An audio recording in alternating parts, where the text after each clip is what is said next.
नमस्कार दोस्तों, आप लोग का कौशल संस अकेडमी में स्वागत है। चलिए आज हम केमिस्ट्री का कुछ क्वेश्चन देखेंगे। एलपी 2024 का प्रीवियस ईयर क्वेश्चन जो पूछे गए हैं, तो फटाफट आइए रिवीजन कर लेते हैं। सबसे पहला नंबर क्वेश्चन है, जेली की स्थिति में कौन सी प्रक्षेपित प्रावस्था में है? तो हो जाएगा द्रवावस्था। नेक्स्ट क्वेश्चन, किसी परमाणु का परमाणु क्रमांक किसके बराबर होता है? तो परमाणु के नाभिक में उपस्थित जो प्रोटॉन की कुल संख्या होती है उसके बराबर परमाणु संख्या होती है। नेक्स्ट क्वेश्चन, वह कौन सा धातु है जो ठंडे जल के साथ अभिक्रिया नहीं करती है? यहाँ कह रहे नहीं करती है, ध्यान से पढ़ना है, नहीं करती है। तो एल्युमिनियम, आयरन, जिंक ये सब ठंडे जल के साथ अभिक्रिया नहीं करेगी। नेक्स्ट क्वेश्चन, यौगिकों की एक ऐसी श्रृंखला जिसमें कार्बन श्रृंखला में स्थित हाइड्रोकार्बन को एक ही प्रकार का प्रक्रियात्मक समूह प्रतिस्थापित करता है, उसे क्या कहते हैं? तो उसे हम समजातीय श्रेणी कहेंगे, वो समजातीय श्रेणी में आ जाएगा। नेक्स्ट क्वेश्चन, कॉपर के विद्युत अपघटनी परिष्करण में किस विद्युत अपघटनी का उपयोग किया जाता है? तो कॉपर सल्फेट का करेंगे। कॉपर सल्फेट का सूत्र क्या होता है? CuSO4।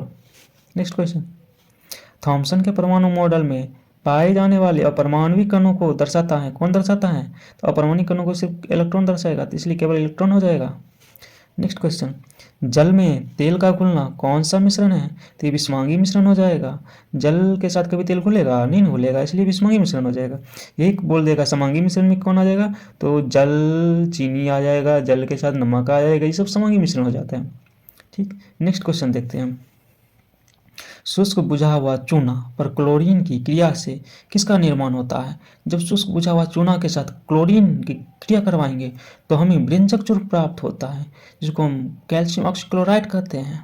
ठीक है, तो शुष्क बुझा हुआ चूना क्या है? कैल्शियम हाइड्रोक्साइड और प्लस क्लोरीन के साथ अभिक्रिया करवाएंगे तो क्या प्राप्त होगा? कैल्शियम ऑक्सीक्लोराइड, जिसको हम कहते हैं वृंजक चूर्ण, और प्लस में पानी हमें प्राप्त होगा।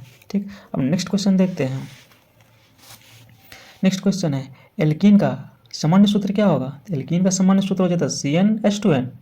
और जब एल्कीन का हम बात करेंगे तो एल्कीन का हो जाएगा CnH2n प्लस 2। जब एल्काइन का हम बात करेंगे तो एल्काइन का हो जाएगा CnH2n माइनस 2। चलिए नेक्स्ट क्वेश्चन देखते हैं। परमाणु द्रव्यमान की इकाई का प्रतीक क्या है? प्रतीक पूछा जा रहा है, तो यू से हम सूचित करते हैं। अब नेक्स्ट क्वेश्चन देखते हैं, अम्ल और क्षार के बीच अभिक्रिया से कौन सा उत्पाद बनता है? जब अम्ल और क्षार का अभिक्रिया करवाएंगे तो उसे लवण और जल प्राप्त होता है।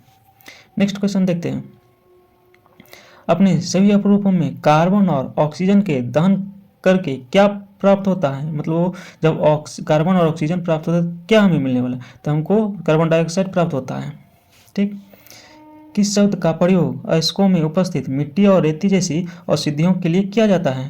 तो मिट्टी और रेत जैसी अशुद्धियों के लिए हम गैंग शब्द का यूज करते हैं।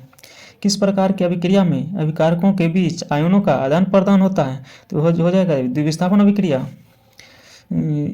स्थिर अनुपात नियम के अनुसार 18 ग्राम पानी के अपघटन के बाद प्राप्त ऑक्सीजन और हाइड्रोजन OH का सही अनुपात क्या हो जाएगा? यहाँ पे ऑक्सीजन और हाइड्रोजन पूछा जा रहा है। ठीक है, तो ध्यान से पढ़ना है। 16:2 हो जाएगा। कैसे है? तो हम निकाले हुए यहाँ पे H2O है, तो हाइड्रोजन का मॉलिक्यूल 2 हो जाएगा, ऑक्सीजन का 16 हो जाएगा, इसलिए ऑक्सीजन और हाइड्रोजन पूछा है, तो 16:2 यहाँ पर उल्टा होकर आएगा आंसर। ठीक है, चलिए आज के लिए इतना ही। मतलब 15 क्वेश्चन रिवीजन करवाए हैं और इसी तरह से हम रोज़ रिवीजन करवाएंगे। तो जल्द से जल्द हमारे चैनल को ज्वाइन कर लीजिए, फॉलो कर लीजिए। हम फिर इसी नए अंदाज के साथ प्रीवियस ईयर क्वेश्चन लेके आ रहे हैं, फटाफट रिवीजन के साथ आप सभी के बीच फिर से आएंगे। चलिए धन्यवाद, तब तक के लिए जय श्री राम।